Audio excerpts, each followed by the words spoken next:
تو میں یہ عرض کر رہا تھا کہ 1000 برس ہم نے دنیا پر حکومت کی ہے، ہم نے جہاں بانی کی ہے، تو جب تک ہم جہاں بانی کرتے رہے اس وقت تک ہم دین سے دور نہیں تھے۔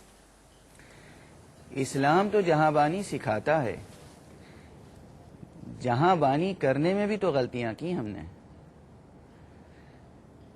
حاکم کی حیثیت سے بھی ہم سے غلطیاں ہوئیں اور محکوم کی حیثیت سے بھی ہم سے غلطیاں ہوئیں، یعنی بحیثیت مسلمان مسلم امت سے غلطیاں دونوں سطح پر ہوئیں۔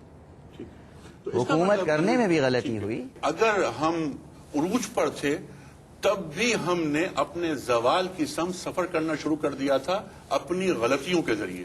بے شک ہماری وہی حکومتیں کامیاب رہیں اور وہی حکومتیں کامیاب رہیں گی جو خالص اسلامی اصول پر کاربند رہیں گی، اور بحیثیت محکوم کے بھی اگر ہم کسی ملک میں رہنا چاہتے ہیں، زمین کے کسی حصے میں رہنا چاہتے ہیں، تو ہم باعزت اسی وقت رہیں گے، سرفراز اسی وقت رہیں گے جب ہم اسلامی اصولوں پر کاربند رہیں۔ ٹھیک ہے، اسلامی اصول ہماری ترقی کی راہ میں کسی بھی حیثیت سے حارج نہیں ہے۔ ٹھیک ہے۔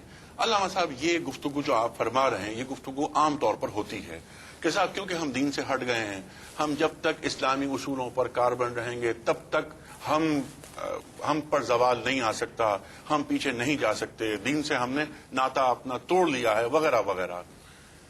پرسائزلی یہ فرمائیے کہ اس وقت عالم اسلام کو پہلا کام کیا کرنا چاہیے؟ میں نے تو عرض کیا کہ ہم سب کے لیے رہنما صرف قرآن مجید ہے۔ اگر ہم قرآن مجید کی طرف واپس آ جائیں، قرآن مجید کو مہجور نہ چھوڑیں اور قرآن مجید کو اس کی پوری معنویت کے ساتھ قبول کریں، ایسا نہ کریں کہ قرآن کے بعض حصوں کو قبول کریں اور بعض حصوں کو قبول نہ کریں۔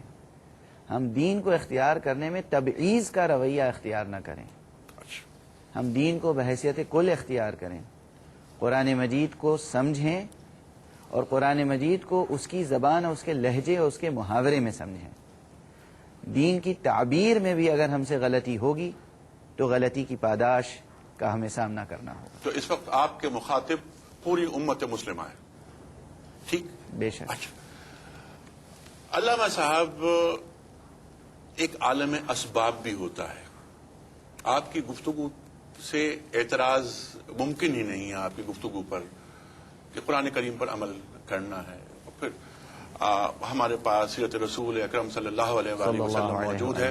لقد کان لکم فی رسول اللہ اسوۃ حسنہ۔ میں عرض یہ کر رہا تھا کہ ایک عالم اسباب ہوتا ہے، دین اور دنیا الگ الگ نہیں ہیں دینی پرسپیکٹو میں۔ کس طریقے پر ہمیں چلنا چاہیے یا ہم کس راستے پر چل نہیں پائے؟ دیکھیے، انسان قرآن مجید پڑھنے کے بعد سیرت پیغمبر سے بے نیاز ہو ہی نہیں سکتا۔ بلا شبہ ادبا نے، شعراء نے بہت سی صنعتیں ایجاد کی ہیں، لیکن میں یہ عرض کرتا ہوں کہ قرآن مجید رب اکبر نے اس صنعت میں نازل فرمایا ہے کہ آپ سیرت محمد مصطفیٰ صلی اللہ علیہ وآلہ وسلم سے بے نیاز ہو ہی نہیں سکتے۔ ہر آیت آپ کو سیرت مصطفیٰ صلی اللہ علیہ وآلہ وسلم سے جوڑتی ہے، اور اسی لیے میں نے عرض کیا کہ قرآن کی طرف اگر ہم واپس آ جاتے ہیں تو ہم مصطفیٰ سے جدا ہو ہی نہیں سکیں گے۔ یہ دو چیزیں وہ ہیں جو ایک دوسرے سے جدا نہیں ہو سکتی۔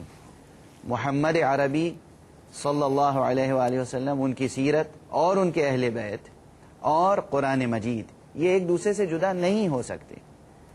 ہم اگر ان میں سے کسی ایک سے بھی جدا ہوں گے تو وہ دوسری چیز خود بخود ہم سے جدا ہو جائے گی۔ اسی لیے میں نے عرض کیا کہ ہمیں پوری معنویت کے ساتھ قرآن مجید کو اختیار کرنا ہے، تبعیض کا قائل نہیں ہونا ہے کہ ہم کچھ حصے کو قبول کریں اور کچھ حصے کو قبول نہ کریں۔ ایسا نہیں، ادخلوا فی السلم کافہ کی بات ہوئی ہے۔ قرآن کریم میں اللہ تعالیٰ ارشاد فرماتا ہے کہ قل ان کنتم تحبون اللہ فاتبعونی یحببکم اللہ۔